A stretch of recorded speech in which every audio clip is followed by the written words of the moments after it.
අයිබෝවන් ඔයාලා මේ එකතු වෙලා ඉන්නේ ඔයාලට වැදගත් වීඩියෝ අරන් එන වනිති බුක්ෂොප් YouTube නාලිකාවත් එක්ක.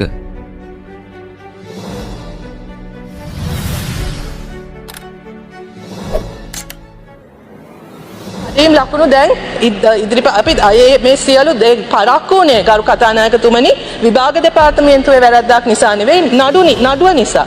නඩුව ඉවර වෙනකන් අපිට කිසි දෙයක් අපිට අජුමතරමේ අධහනා නියෝගයක් ආවා ඒක පේපර් මාකින් නවත්තන්න කියලා. ඉතින් නඩු තීන්දුව ආවෙන් පස්සේ තමයි අපිට මේ සියල්ලම කරන්න සිද්ධ වුණේ. ඒ අනුව කඩීම් ලකුණු අපි දාලා තියෙන එක බොහොම ඉක්මනට ඒක ඉවර වෙනවා. ඒ ප්‍රශ්නේ අපි පුළුවන් ඉක්මනින් निराकरणය කරා ගරු කතානායකතුමනි.